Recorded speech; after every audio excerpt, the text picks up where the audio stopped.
A werewolf romance written by Georgina Anderson. Prologue. The prayer. I whisper the names every night before I sleep. 17 names. 17 wolves who deserve death. Some nights I add new ones. Some nights I cross old ones off. Not because I've forgiven them, but because I've already killed them, and their blood has satisfied that particular debt. Tonight's prayer goes like this. Beta Marcus Greystone, who slit my father's throat. Luna Helena. Silvercrest, who watched and smiled. Council Elder Thorn, who called my father traitor. Council Elder Blackwood, who cast the vote for execution.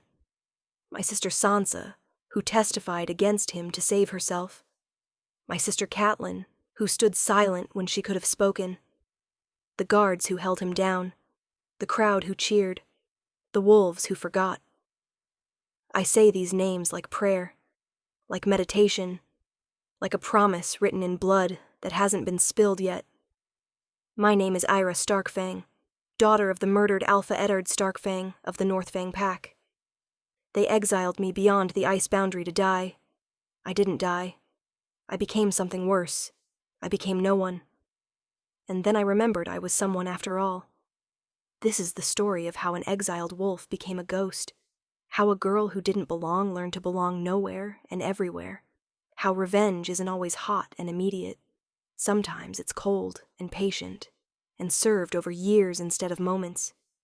This is the story of the wolf who learned to wear faces, and how she used those faces to destroy everyone who'd ever hurt her. Part 1. The Girl Who Didn't Fit. Chapter 1. Moon Needle. I was 10 years old when Father gave me the blade. "Every wolf needs to know how to fight," he said, pressing the short silver dagger into my hands. It was small enough to hide, sharp enough to kill, weighted perfectly for a child's grip.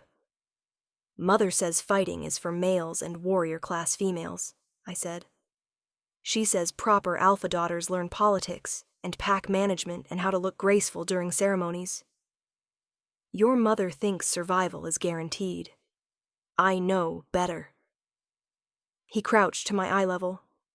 "Ayra, you're different from your sisters. You see that, don't you?" I nodded.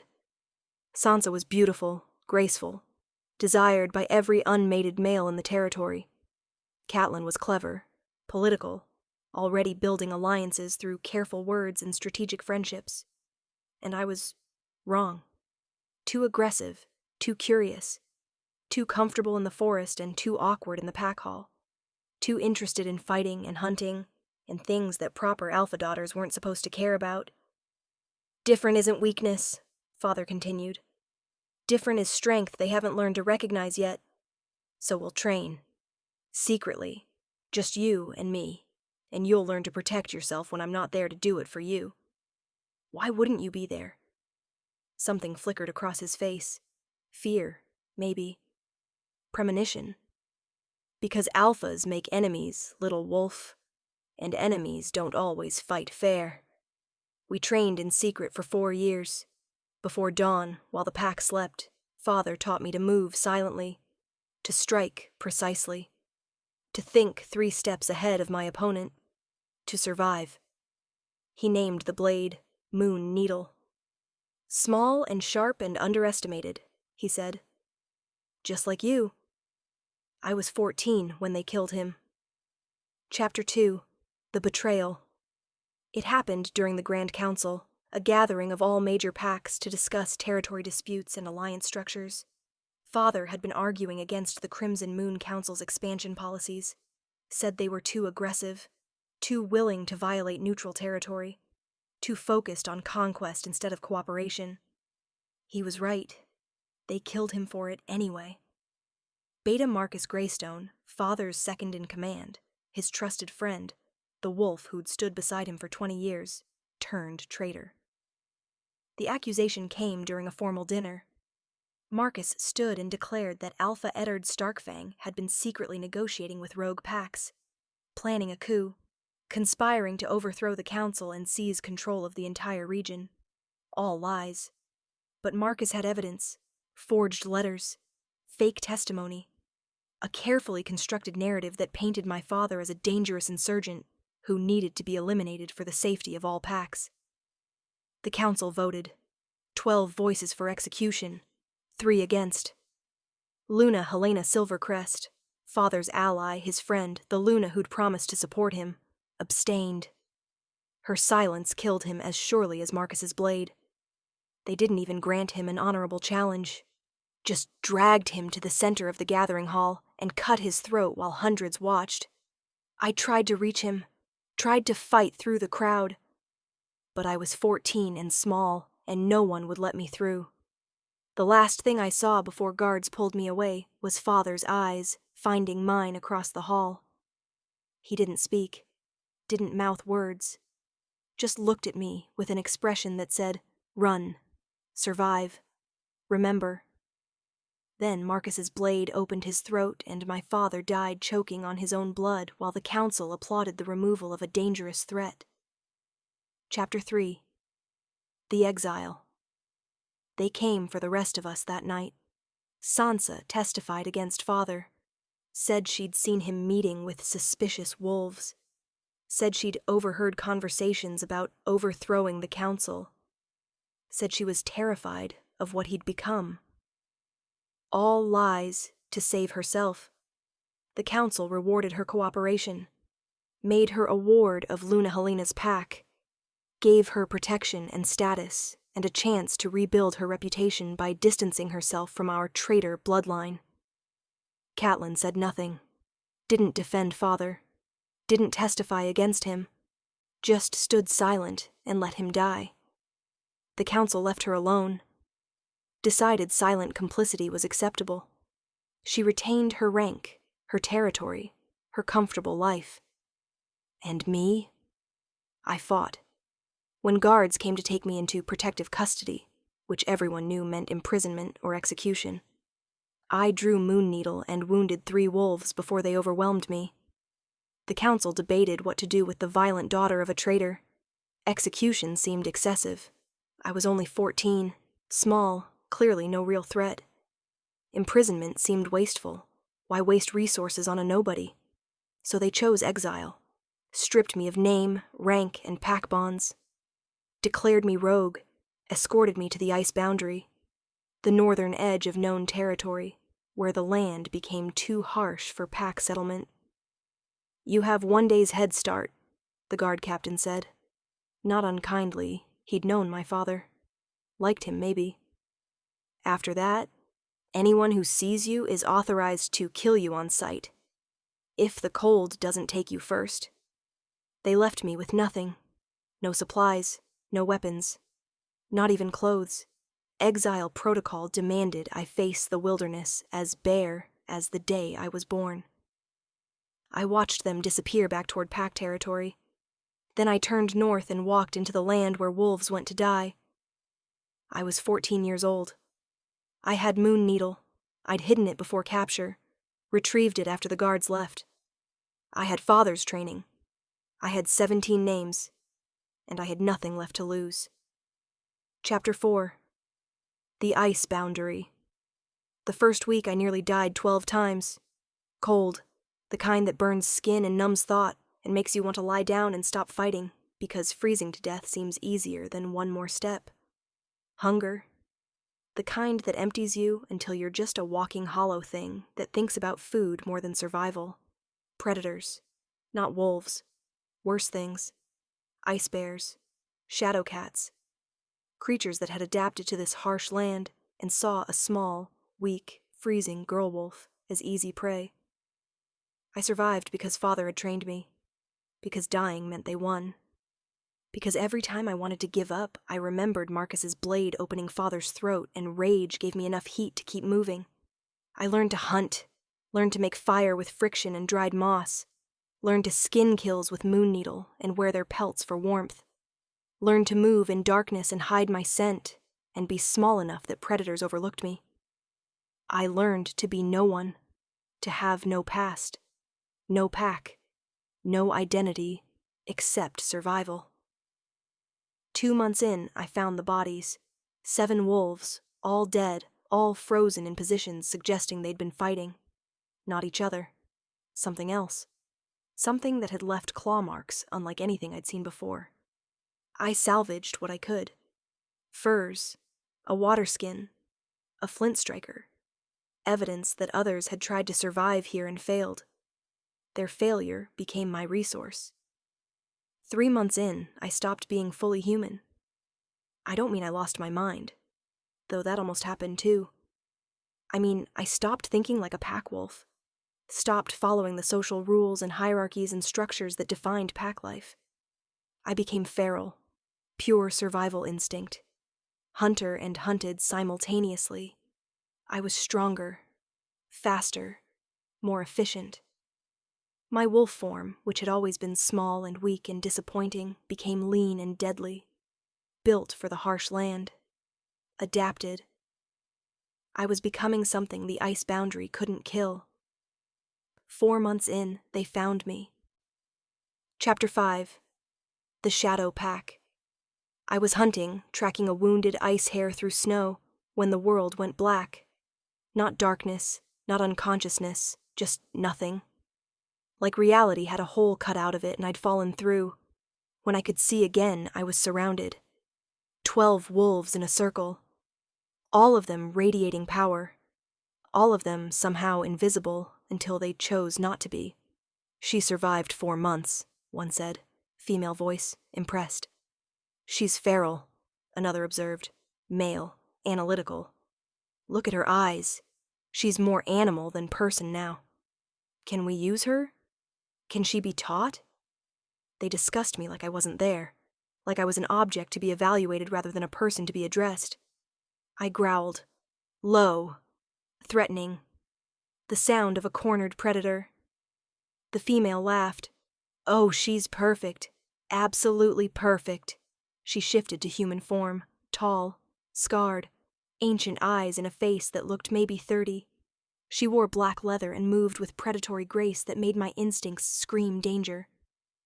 My name is Jaqen, she said. I lead the Shadow Pack. We are wolves who serve no alpha, follow no counsel, exist in the spaces between packs, doing work that official wolves cannot acknowledge. Assassins, I said. My voice was rough from months of disuse. Artists, she corrected. Assassins are crude. We are sculptors of fate, weavers of endings. The wolves who wear faces and walk unseen and ensure that the right people die at the right time for the right reasons. Why tell me this? Because you're going to join us, train with us, become one of us. She smiled. Or you're going to die here. Those are your options. I looked at the 12 wolves surrounding me, looked at the endless frozen waste behind me, looked at Moon Needle, my only possession, my only link to who I'd been. If I join you, I said slowly, will you teach me to kill the wolves on my list? We'll teach you to kill anyone. How you use that skill is your choice. Then I accept. Jaken's smile widened. Good. From this moment you are no one. No name, no past, no pack. Just a student learning the art of becoming faces. My name is Ayra Starkfang, I said firmly.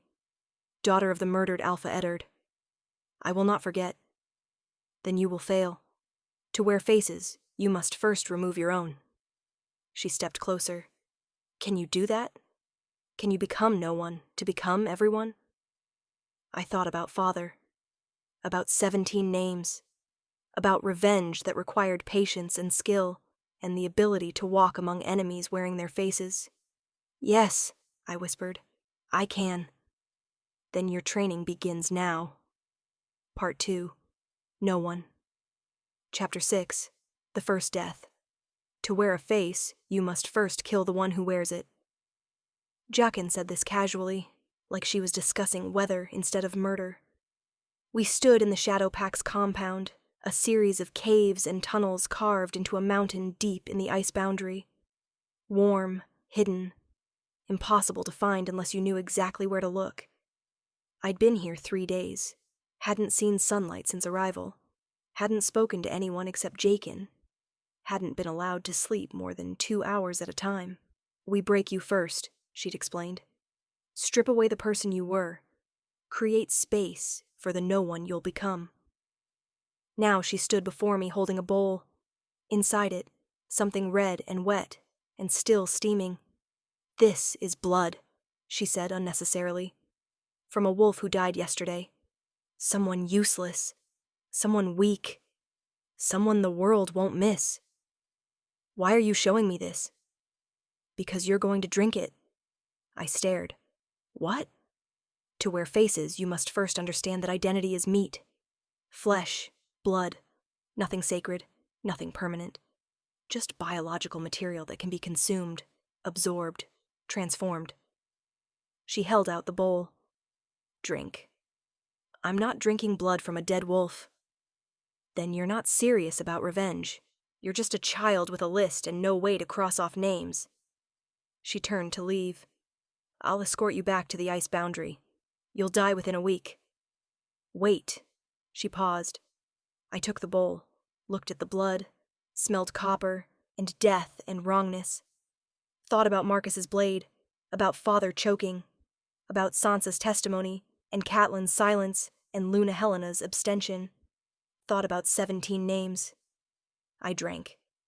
It was worse than expected. Thick, warm, coating my throat like poison. I gagged but forced it down.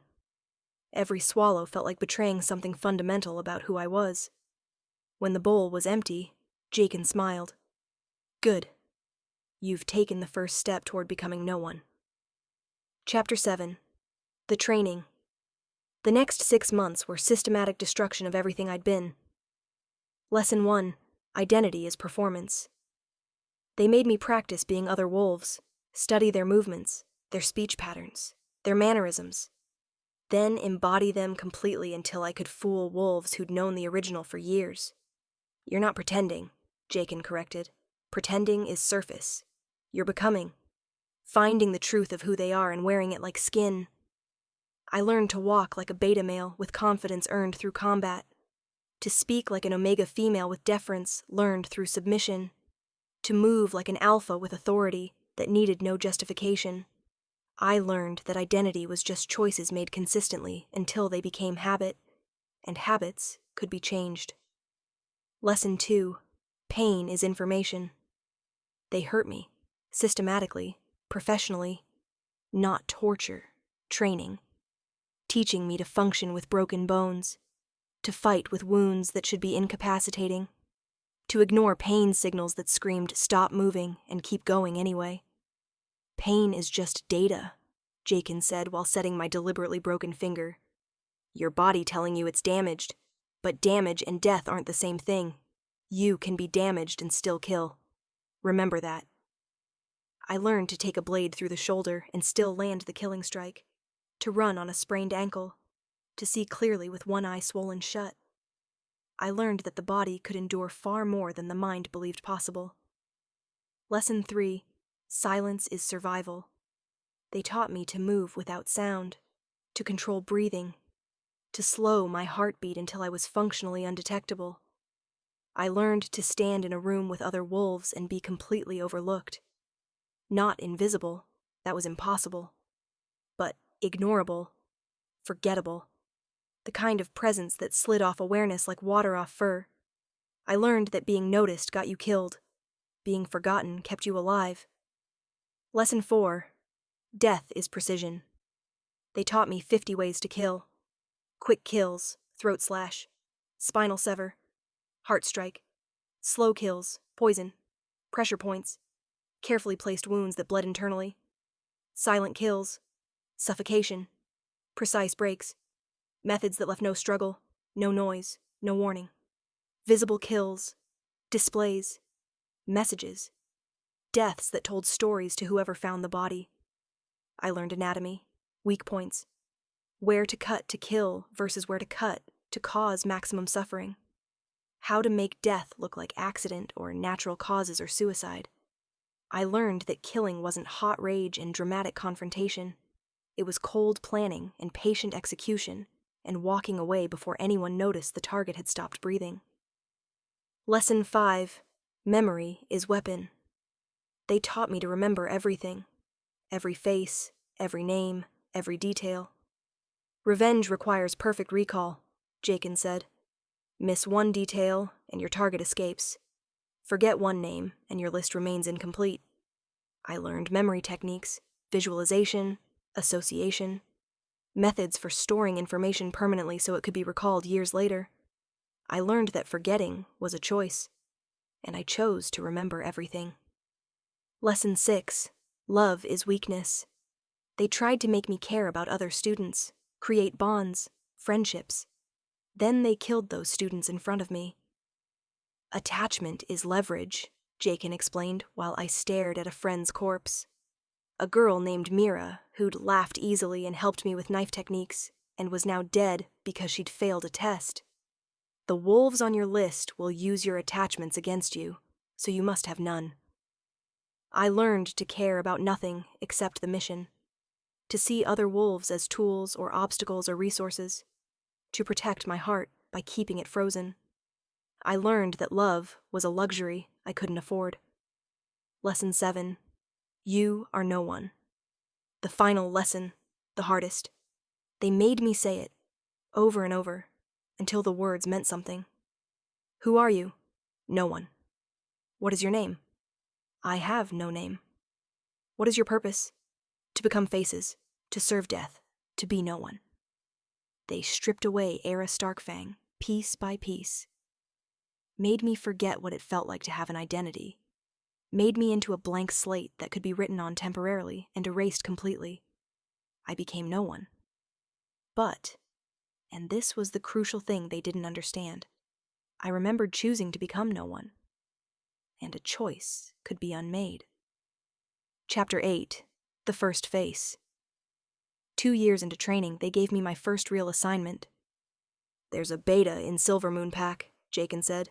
He's been embezzling from Pack resources, herding Omegas, generally being the kind of wolf the world is better without. Your job, become someone he trusts. Get close, kill him, make it look natural. Who do I become? That's your decision. We'll provide the face, the physical transformation, but you choose the identity. They gave me potions, herbs, things that temporarily altered appearance, made me taller, changed my scent, shifted my features enough that I looked like a different wolf entirely. I became Nara, a young Omega looking for pack placement, submissive, helpful, exactly the kind of wolf this beta would see as easy prey. It took 3 weeks to get close. 3 weeks of playing weak, of enduring his advances, of being someone so pathetic and non-threatening that he never suspected danger. On the full moon, during a pack celebration when everyone was drunk and distracted, I cornered him in a storage room. Nara, he said, smiling, I was hoping you'd find me. I did. I smiled back, let him step closer. He reached for me. I drove Moon Needle through his heart. He looked surprised, confused, like the concept of an Omega fighting back was impossible to process. The Shadow Pack sends their regards, I whispered. Also, your embezzling was sloppy. Try being more subtle in your next life. He died, confused. I wiped the blade, arranged his body to look like a heart attack, and walked out of the storage room as Nara. 2 hours later, Nara disappeared, slipped away from the pack during the chaos of discovering the beta's body. By dawn, I was back at the Shadow Pack compound, the face-changing herbs wearing off, Ayra Starkfang's features returning. How do you feel? Jakin asked. Like no one, I said. She smiled. Good. You're ready for real work now. Chapter 9. The list begins. I spent 3 more years with the Shadow Pack, taking assignments, killing targets, becoming faces, perfecting the art of walking unseen among wolves who had no idea death stood beside them.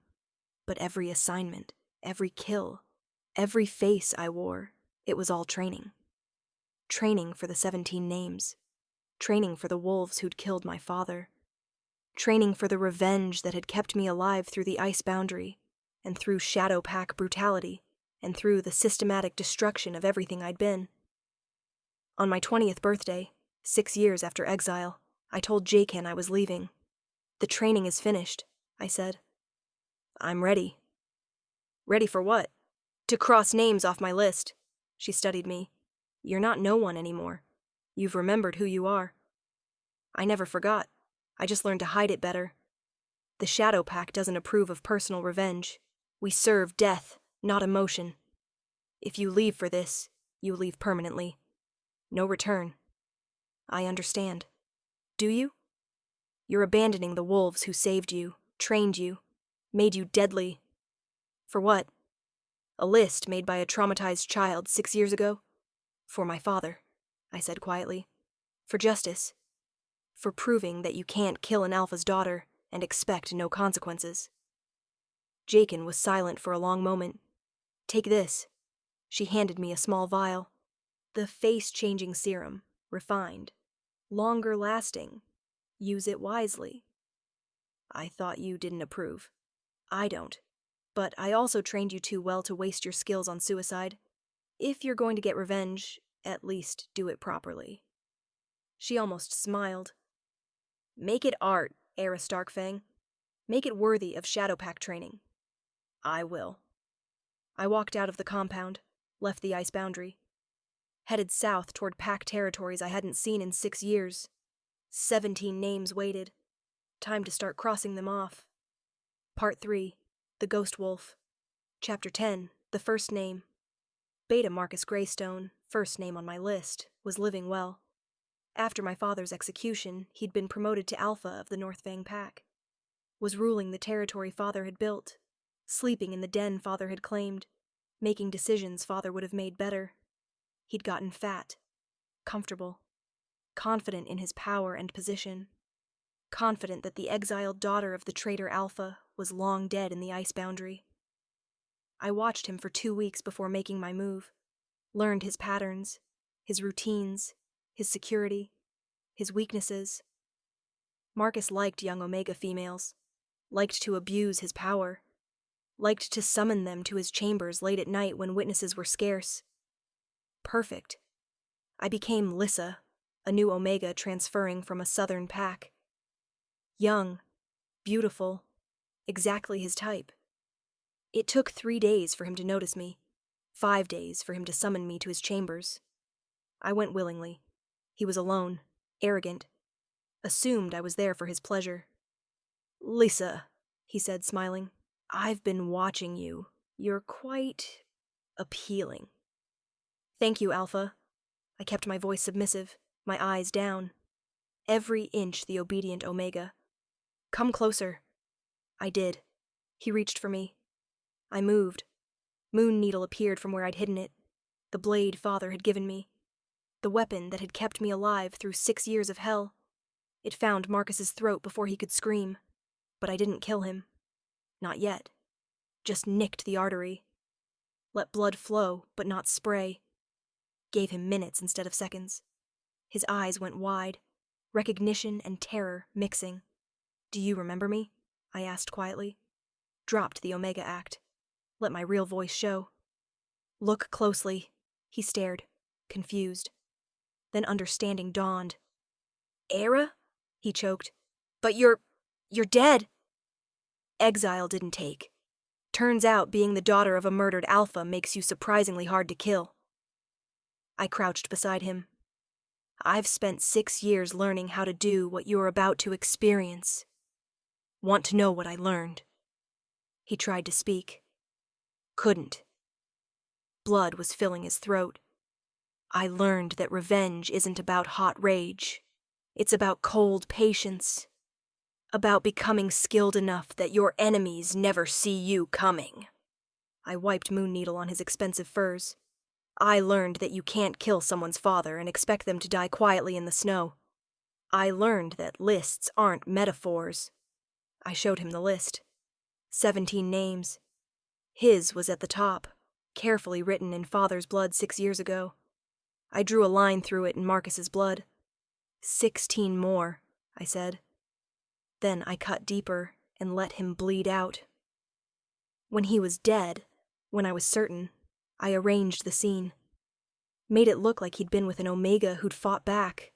left evidence of struggle, made it messy enough that investigators would focus on finding the mysterious Omega instead of looking for ghosts. By dawn, Lysa had disappeared. By midday, Northfang Pack was in chaos discovering their alpha dead, and I was already moving toward the second name on my list. Chapter 11, The Pattern. The second name was Counsel Elder Blackwood. He died in his sleep 3 weeks after Marcus.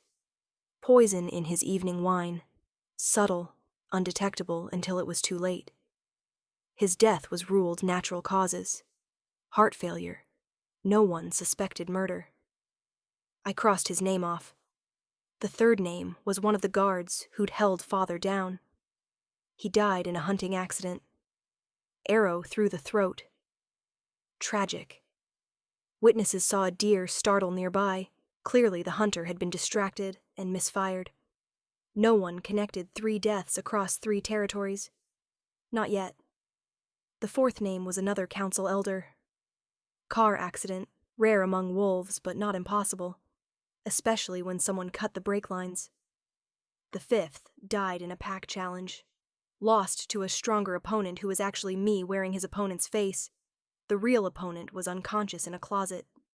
By the time he woke up, I'd killed my target and disappeared. 5 names crossed off in 3 months. That's when they started noticing.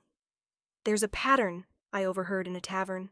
I was wearing the face of a traveling merchant. 5 wolves, all connected to that old traitor case. The Starkfang Alpha, who was executed 6 years ago. Coincidence? 5 coincidences? In 3 months? After 6 years of nothing? What are you suggesting? I'm suggesting someone's killing them. Someone with a grudge and patience and skill. Someone who waited 6 years for everyone to forget before starting. They called me the Ghost Wolf. The wolf who walked unseen. Who struck without warning. Who left bodies in confusion and no evidence that could be traced. Some thought I was real. Others thought I was superstition. Packs using a convenient myth to explain deaths that were actually unconnected. Either way, wolves on my list started to worry. Good. Fear was part of the revenge. Chapter 12. The Sisters. Name 13 was my sister Catelyn. This one hurt. This one made me hesitate for the first time since starting the list. Because Catelyn hadn't actively betrayed Father. She'd just done nothing. Stood silent when she could have spoken. Accepted the benefits of inaction while Father died. Complicity through silence. Was that worthy of death?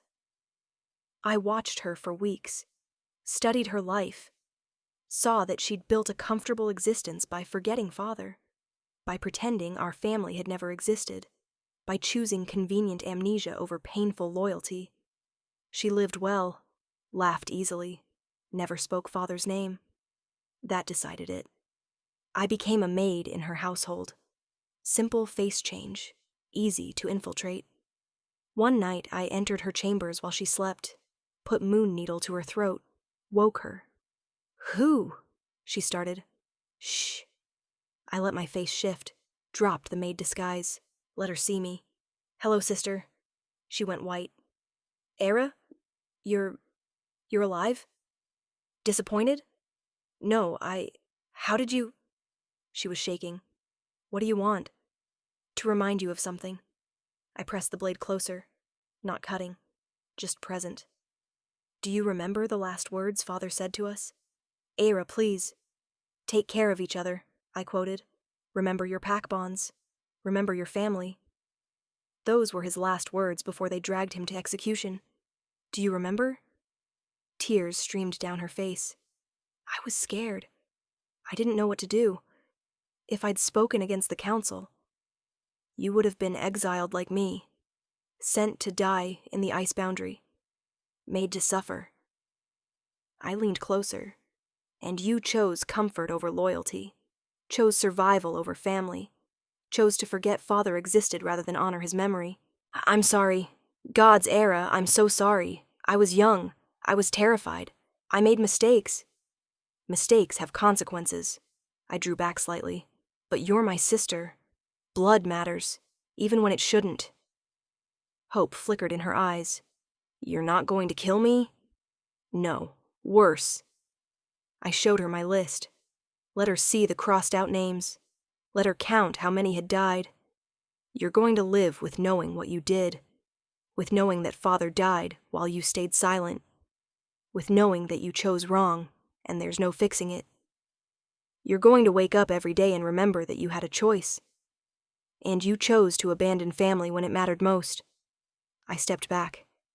Let the face shift back to the maid. Consider this mercy. Consider it the last thing Father would have wanted me to do. Consider it me being better than you were. I left her sobbing in her bed. Didn't cross her name off the list. Just drew a line through it different from the others. A mark that said, punished through living. Curse of memory. 16 names down. 1 modified. 1 more sister to confront. Chapter 13. The testimony. Sansa was harder, because Sansa hadn't just stayed silent. She'd actively testified, had told lies, had helped murder Father to save herself. That deserved more than tears and guilt. I found her living with Luna Helena Silvercrest, the Luna who'd abstained during Father's vote, the Luna who'd watched him die and done nothing. 2 names on my list living in the same territory. Efficient. I infiltrated as a new pack member. Someone transferring from the West. Young. Skilled. Exactly the kind of wolf they'd accept without too many questions. It took 2 months to get close to Sansa. She was guarded now. Careful. Some part of her remembered that actions had consequences and feared them. I heard you're from Northfang originally, she said one day. We were alone in the gardens. Perfect opportunity. Did you know the Starkfang family? I knew of them, I said carefully. The traitor Alpha who was executed. Why? No reason. Just, I think about them sometimes. She looked away. About what happened? You testified against him, didn't you? She flinched. How did you? It's common knowledge. You're the daughter who saved herself by helping convict her father. That's not... It's more complicated than that. Is it? Because it seems simple. Man accused of treason. Daughter testifies against him. Man dies. Daughter lives comfortably. Beginning, middle, end. You don't understand. They would have killed me too if I hadn't... So you chose survival over loyalty. That's understandable. Cowardly, but understandable. I leaned against a tree.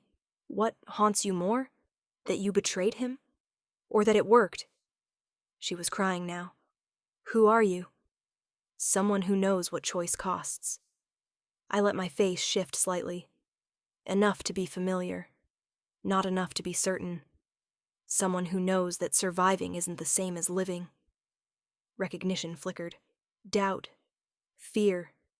Take care of yourself, Sansa Starkfang, I said. You're very good at it. I walked away, left her confused and terrified and uncertain. Didn't kill her. Not yet. Because Sansa's punishment wasn't death. It was fear. It was knowing that the ghost wolf existed and might come for her any night. It was living in terror that consequences were coming and not knowing when or how. That was worse than a quick death. I drew a line through her continue 11:34 p.m. name, different from Catelyn's.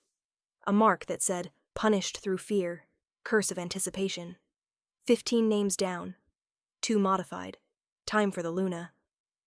Chapter 14. The Abstention. Luna Helena Silvercrest had been my father's friend, had promised to support him, had given her word that when the vote came, she'd stand with him against the council's aggression. Then the moment arrived, and she abstained. Didn't vote for execution, didn't vote against it, just sat silent and let others decide. Political convenience, protecting her own pack by refusing to take a stand.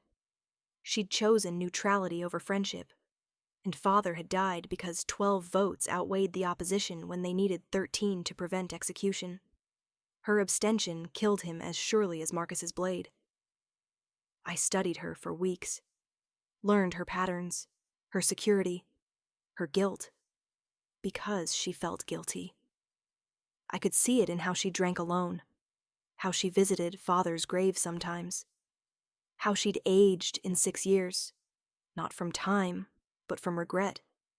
She knew she'd made the wrong choice. She just didn't know there would be consequences. I chose the anniversary of Father's death. Poetic. Infiltrated her chambers as a servant. Simple face change, easy access. Found her alone, drinking, staring at a portrait of the old council. Father was in that portrait, smiling, alive, back when they'd all been allies instead of executioners and cowards. "Luna Helena," I said. She looked up, startled. How did you get in here?" I let the face shift, slowly. Let her see features rearrange into something familiar. Something she'd last seen 6 years ago on a 14-year-old girl being dragged toward exile. Recognition hit like a physical blow. "Ayra Starkfang," she whispered. "You're alive." Surprised? I closed the door behind me, locked it. "You voted for me to die in the ice boundary. Well, abstained from voting against it, which amounts to the same thing." "That's not... I didn't want..." She stood, backing away. "Ayra, you have to understand. The political situation was impossible. If I'd voted against the council, they would have targeted you next. Your pack would have been vulnerable. Your position would have been compromised." I crossed my arms. "I know the calculation. Protect yourself by sacrificing a friend. Very practical." "It wasn't like that." "Then what was it like? Explain to me how abstaining while they murdered my father was actually friendship." I stepped closer. "Explain how watching him die and doing nothing was you being a good ally." She had no answer. "You came to his funeral," I continued. "I saw you there, crying, looking devastated. Very convincing performance. Almost made me believe you actually cared." "I did care. Not enough." I drew Moon Needle, let her see the blade Father had given me. The blade I'd kept through 6 years of hell. "You cared enough to cry, not enough to act. That's not friendship, Luna. That's cowardice wearing a sympathetic face. Are you going to kill me?" Her voice shook, but she stood straighter. "For political pragmatism? For making the choice that saved my pack? I should." I studied the blade. "You're number 14 on my list. 14 wolves who helped murder my father. 14 names I've been crossing off for months now. The ghost wolf," she breathed. "The rumors. That's you. Did you think exile would kill me? That the ice boundary would swallow up the inconvenient daughter?" I smiled without warmth. "You didn't count on Father's training. Didn't count on stubbornness. Didn't count on the Shadow Pack finding me and making me into something far more dangerous than an alpha's daughter. What are you now? Something between faces. Something no one. Something ghost." I turned the blade, watching light catch on silver. Something that remembers every single wolf who stood by while Father died. Then kill me. She lifted her chin. I made my choice.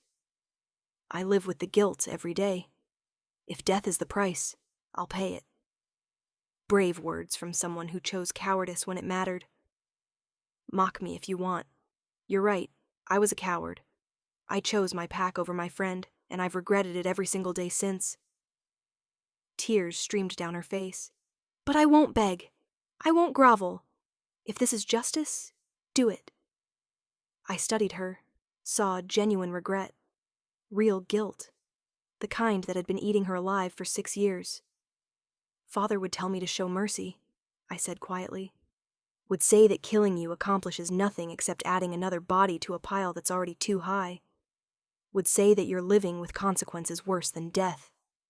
He would be right. But Father's dead, and I spent 6 years becoming something that doesn't default to mercy." I pressed Moon Needle against her throat, felt her pulse, felt how easy it would be to cut. Felt nothing. That's what stopped me. Not mercy. Not forgiveness. Not even pragmatic calculation about whether killing her served my goals. The realization that I felt nothing when contemplating her death. No satisfaction, no rage, no sense of justice served. Just empty cold where emotion should have been. The Shadow Pack had trained that out of me, made me into something that killed efficiently without feeling the weight of it. And suddenly I wondered, what would Father see if he looked at me now? Would he recognize his daughter? Or just see a monster wearing her face? I lowered the blade. You get to live, I said. Not because I'm merciful, because killing you would be empty. You're already dying. Guilt is just slower than a blade. Why spare me? Because I'm tired. The admission surprised me. Tired of crossing off names. Tired of revenge. Tired of being the ghost wolf that everyone fears. I stopped. I don't know what I want, but it's not your death. I turned to leave. Ayra. Her voice stopped me. Your father would be proud of you. Not for the killing. He'd hate that. But for surviving. For becoming strong enough that even exile couldn't break you. That's what he always wanted for you. He wanted me to remember who I was. Instead, I became no one. Are you sure? Because the wolf standing in my chambers right now, she knows exactly who she is. Luna Helena managed a sad smile. She's Ayra Starkfang, daughter of Eddard, the girl who didn't belong in pack politics but belonged perfectly in the forest. The girl who survived impossible odds and came back to settle accounts. That girl died in the ice boundary. Did she? Or did she just learn to hide better? I didn't answer. Just shifted my face back to the servant and walked out. Left her alive, guilty, breathing. Drew a line through her name. Different mark again. Punished through guilt. Curse of regret. 14 names down. 3 modified. 3 remained. Chapter 15. The Conspirators. The last 3 names were council members who'd voted for Father's execution. Elder Thorn, Elder Ravencroft, Elder Moonshadow. All still in power. All still making decisions that affected thousands of wolves. All still comfortable and confident that the past was buried. I could have killed them separately, quietly, made it look like natural causes or accidents like I'd done with the others. But I was tired of hiding, tired of wearing faces, tired of being patient. These 3 had been the loudest voices calling for Father's death, had pushed hardest for execution without trial, had wanted him dead not for political reasons, but for personal ones.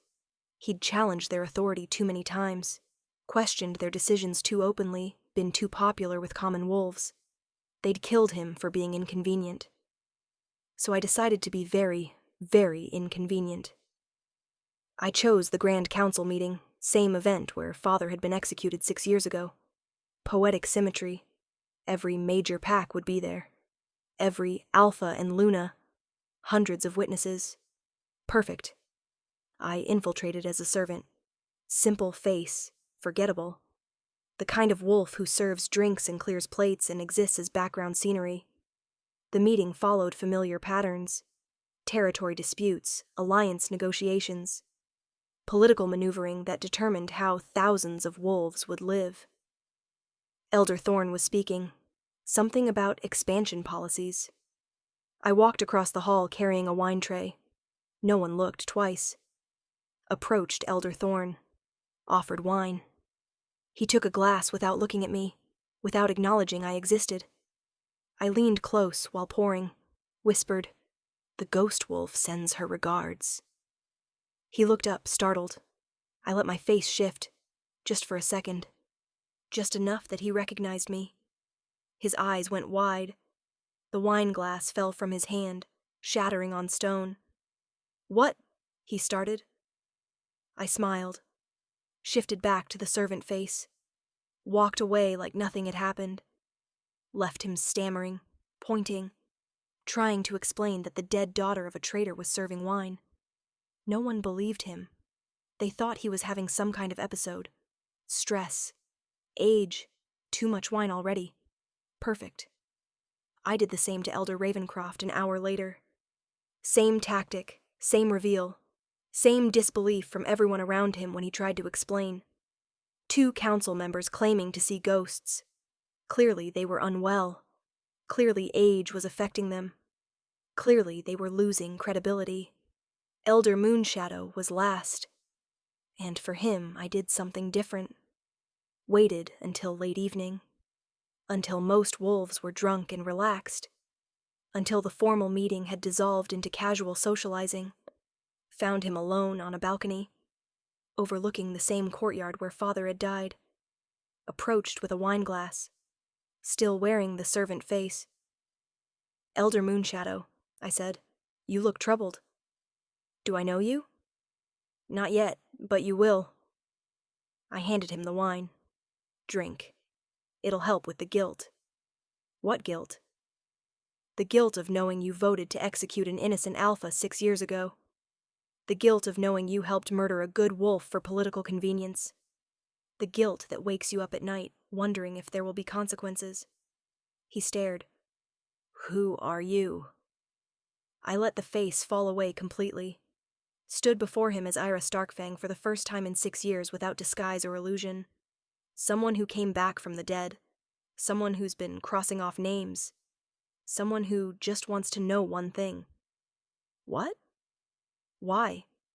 Why did you vote for his death? Father never hurt you? Never threatened you? Never did anything except disagree with policy. Why did that deserve execution? It was the council's decision." "You were the council. Each of you individually chose death. So tell me, why?" He was silent for a long moment, staring at me like I was a ghost, which in a way I was. "Because he was right," Elder Moonshadow finally said, "about everything. The expansion, the aggression, the direction the council was taking. He was right, and we were wrong, and we couldn't admit it. So you killed him. So we silenced him, and convinced ourselves it was necessary." He looked away. "I've regretted it every day since, for what that's worth." "It's worth nothing. Regret doesn't bring him back. No, it doesn't." He turned back to me. "Are you here to kill me?" "I should. You're the last name on my list of council members. 14 wolves have died because of what you did. You should be 15.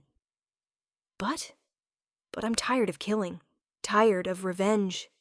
Tired of being the ghost wolf." I set down my wineglass. "So here's what's going to happen instead. Tomorrow, during the official council session, you're going to stand up. You're going to confess. You're going to tell every pack here that the Starkfang Alpha was innocent, that the execution was political murder, that the council lied. They'll remove me from the council, possibly exile me, possibly execute me for treason. I know, but you'll do it anyway, because you're tired of the guilt, because you want one honest thing before you die, because somewhere inside you, there's still a wolf who knows right from wrong. And if I refuse, then I kill you right now, right here, in front of witnesses. Make it very clear that the ghost wolf isn't a myth." I smiled. "Your choice. Die now as a coward, or face consequences tomorrow as a wolf with a conscience." He studied me for a long moment. "You've changed. The Ayra I remember was a scared child. Now you're something else. 6 years in hell changes people. Is it worth it? The revenge? Did it heal anything?" "No," I admitted. "It just made the wound different. Still hurts. Just hurts in a new way." "Then why continue? Because stopping means they won. Means Father died for nothing. Means exile and torture, and becoming no one was all pointless." I turned to leave. "Tomorrow. Full council. Public confession. Or I'll make your death into art." I walked away. Left him on the balcony. Didn't know if he'd actually do it. Didn't know if I cared anymore. Part 4. The Dark Moon Rises. Chapter 16. The Confession Elder. Moonshadow confessed, stood before the assembled Grand Council, every major pack, every Alpha, every Luna, and told the truth. Admitted the Starkfang Alpha had been innocent. Admitted the Council had manufactured evidence. Admitted they'd voted for execution not because of treason, but because he'd been inconvenient. Admitted it had been murder. The council exploded into chaos. Some denied it. Some called Moonshadow a liar. Some demanded investigation. Some quietly agreed that yes, they'd suspected something was wrong 6 years ago. And in the middle of that chaos, I stood invisible, wearing a face, watching, waiting to see what would happen. The council voted to investigate, to review the old evidence, to potentially posthumously clear Father's name. Too late. Far too late. But something. Elder Moonshadow was removed from the council, exiled, sent beyond the ice boundary just like I'd been. I could have felt satisfaction, could have felt vindicated. Instead, I felt empty. 17 names, 14 dead, 3 punished through living. Father's name-clearing process beginning. I'd won. So why did it feel like losing? I was preparing to leave, to disappear into the wilderness, to become no one again, to find a new purpose because revenge was finished, when the first attack happened. Screaming from the northern perimeter, guards shouting, the unmistakable sound of combat. Then the smell hit, death and rot and wrongness. I moved toward the sound without thinking, combat instincts overriding everything else. Found guards fighting something. Not wolves, not exactly. Wolves that moved wrong, smelled wrong, looked like they'd been dead and didn't know it yet. Undead wolves. What the hell? I muttered. One lunged at me. I moved automatically. Moon needle finding its throat, severing spine. It collapsed. Didn't stay down. Got back up. Still moving. Still attacking. You have to destroy the head, someone shouted. Decapitation or fire. Nothing else works. I adjusted. Next one that attacked. I took its head off. That worked. 3 more came. I danced between them, using 6 years of Shadow Pack training, fighting like no one and everyone simultaneously. They fell, stayed down. But more were coming. Dozens. Pouring in from the north like a wave of death. Retreat! An alpha bellowed. Fall back to the hall. The packs scattered, running, terrified, unable to fight something that didn't stay dead. I didn't run. Couldn't. Something about this felt wrong, purposeful, like someone had sent these things specifically to attack during the Grand Council. Someone who wanted chaos, terror, dissolution of pack structure. I needed information. Chapter 17. The Night Alpha. I captured one of the undead wolves, used Shadow Pack techniques to immobilize it without destroying it completely. It thrashed, bit, clawed, but didn't speak, couldn't. Whatever had reanimated it had left no consciousness, just aggressive hunger. But it wore a mark, branded into its chest. A symbol I recognized from ancient texts. The Dark Moon Curse. Fuck, I whispered. The Dark Moon Curse was legend. Supposedly the first alphas had defeated it centuries ago. Sealed the Night Alpha, the undead king who controlled these things, beyond the veil. Apparently the seal had broken. Apparently the Night Alpha was back. Apparently my revenge had finished just in time for an even bigger problem. You know about this. Luna Helena found me in the archives 3 hours after the attack. She looked exhausted. You recognized the mark. Dark Moon Curse, undead wolves controlled by the Night Alpha, ancient evil that our ancestors supposedly defeated. Supposedly? Looks like they just imprisoned him, and something broke the seal. I showed her the texts. Says here the Night Alpha can raise any dead wolf, make them serve him, build an undead army that can't be killed by conventional means. How do we stop it? Kill the Night Alpha, break his control. The undead collapse without his will animating them. And how do we find him? No idea. These texts don't have an address. I close the book, but I know someone who might. Chapter 18. The Shadow Pack returns. I went back to the ice boundary, back to the Shadow Pack compound. Jakin looked surprised when I walked through the entrance. I thought you'd left permanently. I did. New problem brought me back. I explained about the undead wolves, about the Night Alpha, about needing information that only the Shadow Pack might have. Why should we help? This isn't our fight. Because the Night Alpha doesn't distinguish between faces. He'll raise every dead wolf, including Shadow Pack members. You can be no one all you want.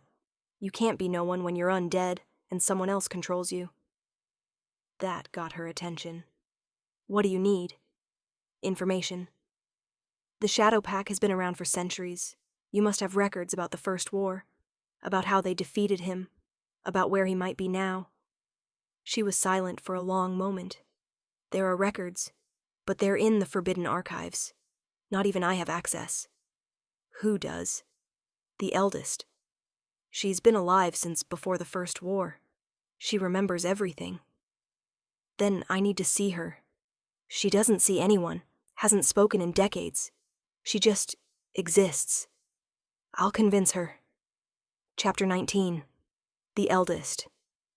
The eldest lived in the deepest part of the compound, a chamber carved into living rock, lit by bioluminescent fungi, smelling of time and secrets. She was ancient. Actually ancient. Looked like she'd been alive for centuries, which apparently she had. Her eyes opened when I entered.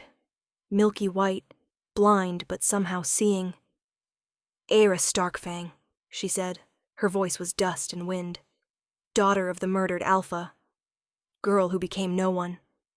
Ghost wolf who hunts in shadows. You know me. I know everyone who comes to the Shadow Pack. I know their pasts, their futures, their faces they wear and faces they hide.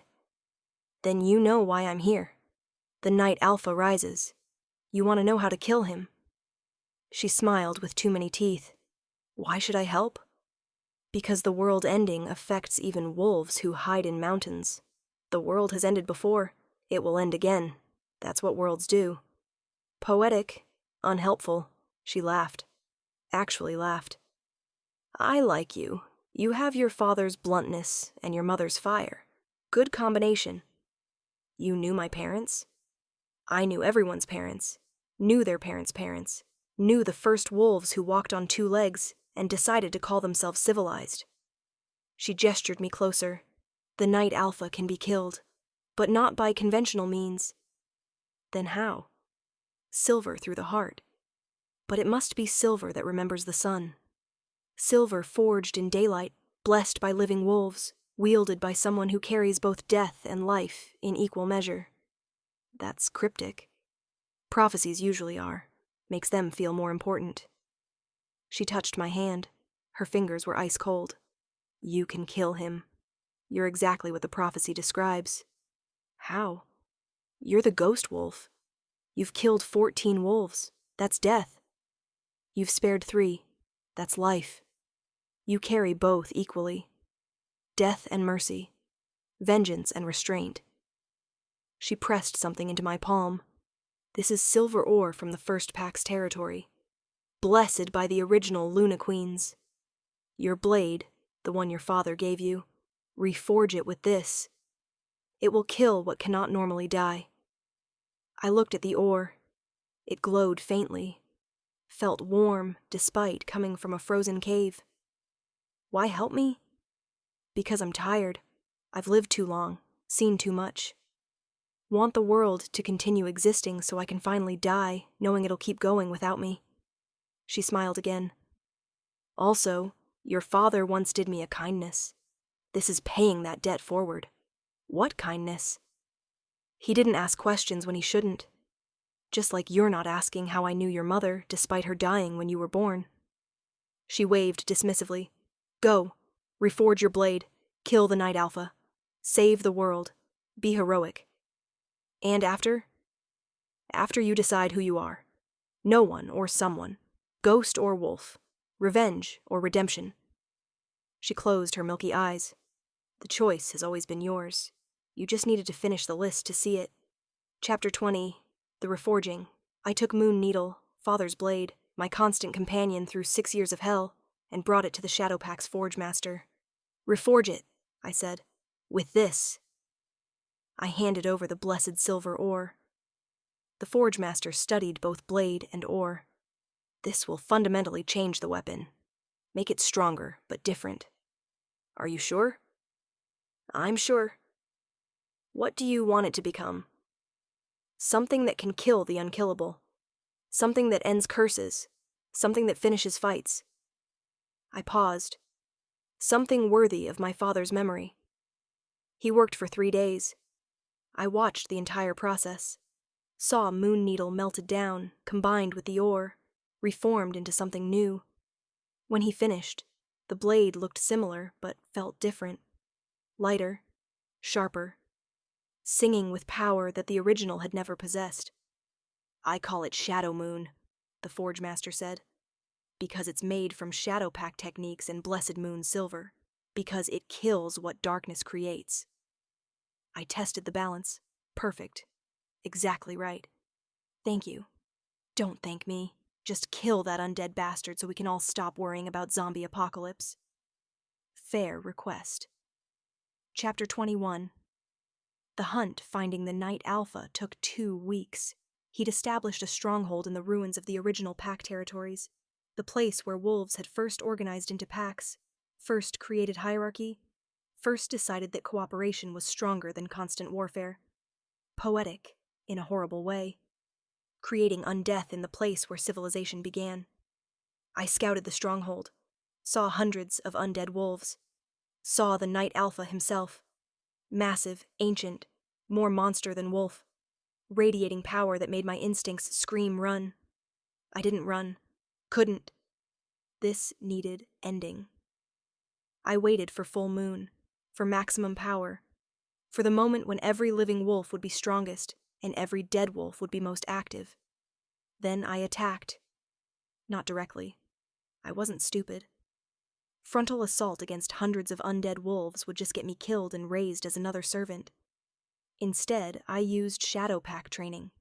Became no one. Slipped through the stronghold invisible. Made my way to the central chamber where the Night Alpha waited. He knew I was coming. Somehow sensed me despite perfect stealth. "The ghost wolf," he said. His voice was like graves opening. "The girl who hunts in shadows. Come to kill what cannot die." Yes. Many have tried. All have failed. "What makes you different?" "I'm stubborn. And I have this." I drew Shadow Moon, let him see the blessed silver. He actually looked concerned. Just slightly.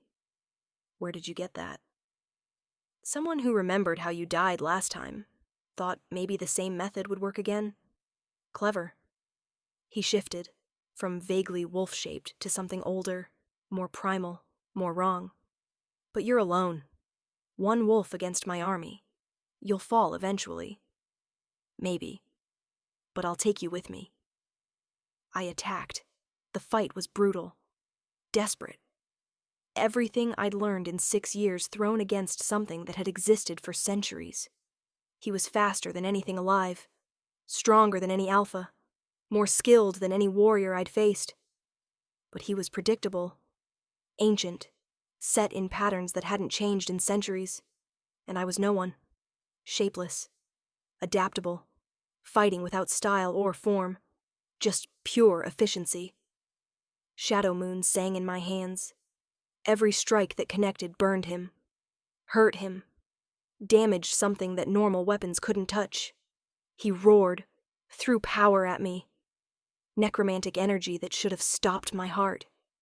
I felt it hit. Felt darkness wrap around me. Felt death itself trying to claim me. But I'd spent 6 years becoming no one.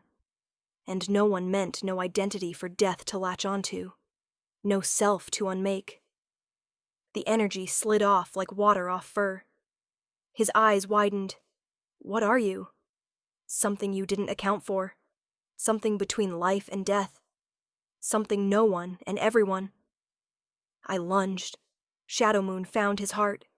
Silver blessed by sun and moon, and ancient Luna Queens pierced undead flesh, that normal weapons couldn't harm.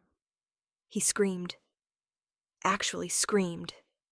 The sound of something ancient, realizing it was mortal after all. "For my father," I whispered. "For everyone you've killed. For the world that's going to continue existing without you." I twisted the blade. He collapsed, the darkness in his eyes fading, the control over his undead army severing.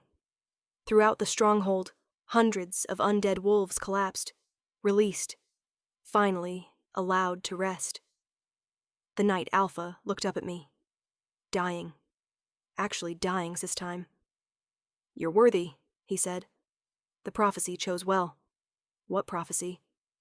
"The one about the wolf with no name who would end the curse. The one who'd carry death and mercy equally. The one who'd be exactly strong enough and exactly merciful enough to do what needed doing." He almost smiled. "You were perfect for this."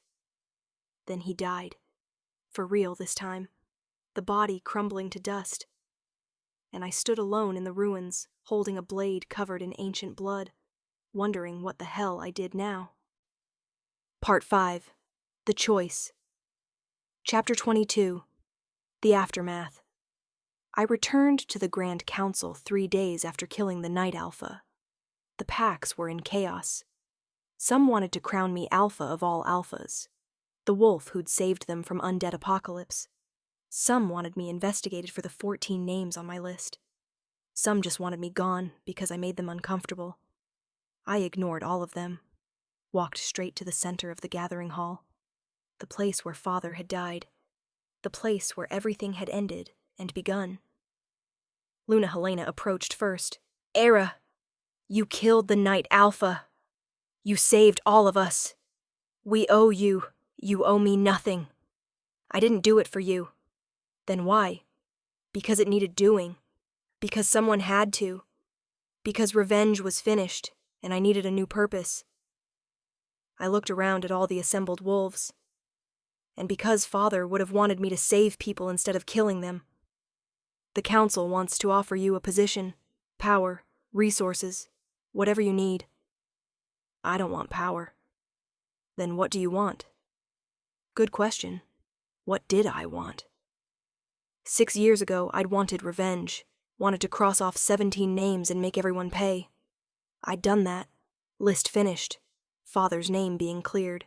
Consequences delivered. But accomplishing revenge hadn't healed anything. Hadn't brought Father back. Hadn't made me less broken. It had just made me a different kind of broken. "I want to leave," I said finally. "Leave the packs. Leave the politics. Leave the territories I know." "To go where?" "West. Beyond the known territories. Places no wolf has explored. Places where I can be no one without it meaning I'm broken." I managed a smile. Places where being the ghost wolf doesn't matter, because no one knows that name. "You'd leave everything? After all you've accomplished?" "I've accomplished revenge, saved the world from zombies, proved that Exile doesn't kill Starkfang wolves." I shrugged. "That's enough. More than enough. Now I want to see what else exists beyond pack politics and lists and faces I wear. And if we need you, you won't. The Night Alpha is dead. The Council is being reformed. Pack structure is stabilizing. You'll be fine without the ghost wolf haunting your territories. Ayra." "My name is no one," I corrected. Ayra Starkfang died in the ice boundary 6 years ago. What came back was something different. Something that needed those 6 years to do what needed doing. But that's finished now. I turned to leave, stopped, looked back. "Tell my sisters I forgive them. Tell Luna Helena I understand. Tell the surviving council that Father's death taught me mercy matters as much as justice." I touched Shadowmoon at my side. "Tell anyone who asks that the ghost wolf walked west and didn't look back." Then I walked out of the hall. Out of pack territory. Out of the life that had defined me for 20 years. Chapter 23. The Road West. The Western territories were different. Wilder. Less organized. No pack structure. Just loose bands of wolves living however they wanted. No politics, no hierarchy, no lists of names that needed crossing off. Just open land and new experiences, and the freedom to be whoever I decided to be today. I traveled for months, didn't wear faces, didn't need to. No one knew the ghost wolf here. No one cared about pack politics or ancient feuds or girls who'd survived impossible odds. I was just a wolf passing through. Sometimes helpful, sometimes dangerous. Always moving. Met other wolves. Some were running from pasts like I was. Some were searching for futures. Some were just existing day to day, finding meaning in small things instead of grand purposes. I learned to exist without revenge driving me, without lists, without being no one because I had to and someone because I remembered. Just existing, moving, experiencing. It was strange, uncomfortable, sometimes lonely, but it was freedom. Chapter 24. The Question. I was 6 months west of known territories when I met her. Another lone wolf, young, maybe 18, running from something, clearly. She saw me and froze. Are you the ghost wolf? The one from the stories? No, I said, then reconsidered. Maybe, depends on which stories. The ones about the Alpha's daughter who survived exile, who came back with a list, who killed the Night Alpha. She looked odd. You're legendary. I'm tired. What? I'm a tired wolf who did what needed doing and then left because staying meant becoming something I didn't want to be. I studied her.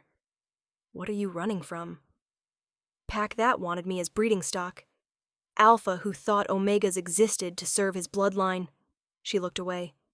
I ran. Thought maybe I could find somewhere better. Did you? Don't know yet. Still looking. I understood that. Still looking. Still trying to figure out what better meant when you'd spent years surviving instead of living. Want some advice? I asked. From a legend? Yes. Don't make lists. Don't turn revenge into purpose. Don't become so good at killing that you forget how to live. I paused. And if you do make lists, make sure you know what you'll do when they're finished. Because finishing is harder than you think. Is that what happened to you? Yes. Spent 6 years crossing off names. Succeeded. Then realized revenge didn't heal anything, just made new wounds that hurt different. So what did you do? Walked away, left the territories, kept moving until I figured out who I wanted to be without the list defining me. Have you figured it out? Not yet, but I'm working on it. She thought about that. Can I travel with you, just for a while, until I figure out my own answer? I almost said no. Almost explained that I traveled alone, that I was no one, that companionship meant attachment, and attachment meant weakness. Then I remembered Father's voice. Take care of each other. Remember your pack bonds. Maybe pack didn't have to mean territory and hierarchy. Maybe it could mean choosing who you traveled with, who you protected, who mattered enough to slow down for. Yes, I said. You can travel with me. Her face lit up. Really? Really. But I don't stay anywhere long, and I don't make promises about destinations. That's okay. I'm not looking for destinations, just forward. Forward I can do. We walked west together. 2 lone wolves who'd run from different pasts toward uncertain futures. And for the first time in 6 years, I felt something other than empty, or driven, or no one. I felt like maybe, just maybe, I was becoming someone again. Not Ayra Starkfang, the Alpha's daughter. Not no one, the Shadow Pack assassin. Not the ghost wolf, the legendary killer. Just me, whatever that meant. Whoever that was. I'd figure it out eventually. I had time. And for once, that felt like enough. Epilogue. The wolf who chose 5 years later.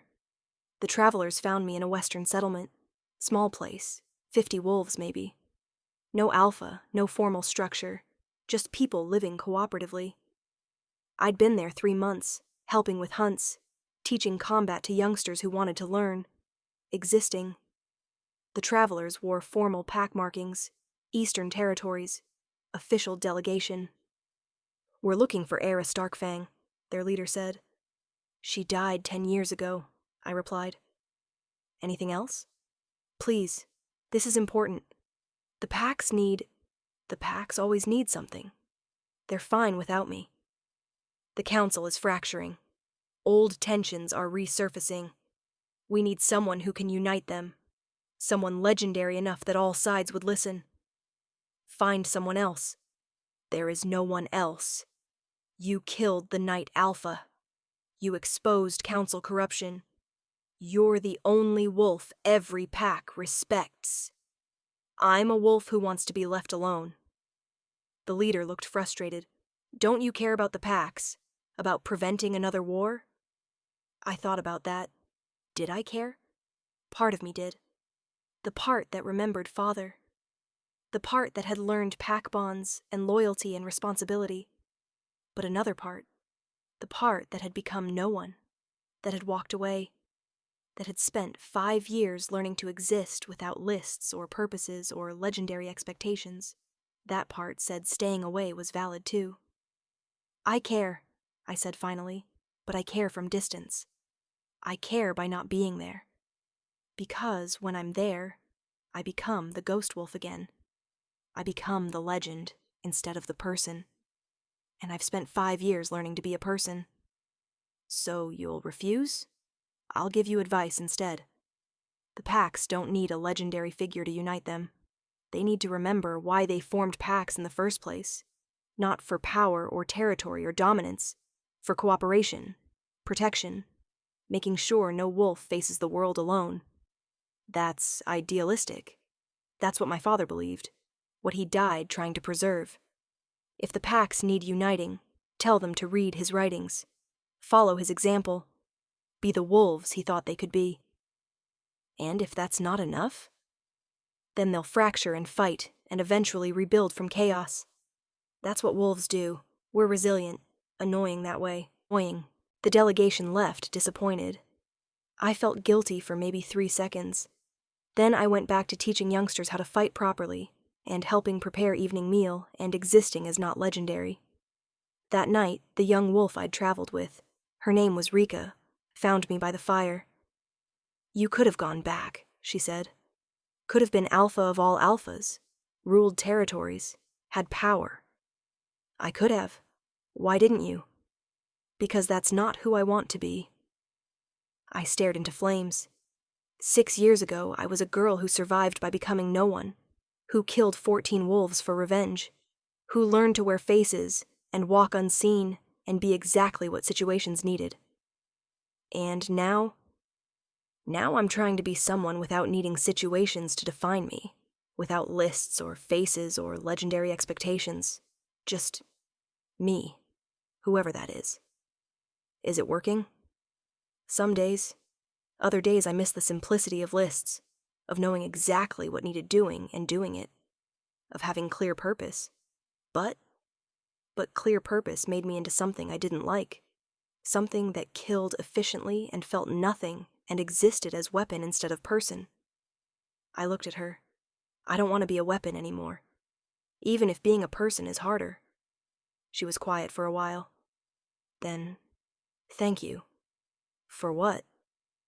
"For showing me that running away isn't the same as giving up. That choosing peace over power isn't weakness. That legendary wolves can decide to just stop being legendary." "You're welcome." I paused. "What are you going to do? Stay here or keep moving?" "Keep moving. There's a settlement 3 weeks north that needs help with hunting techniques. Thought I'd teach them what you taught me. Pay forward the kindness." "Good plan. Will you come?" I thought about it. Thought about staying versus going. Roots versus motion.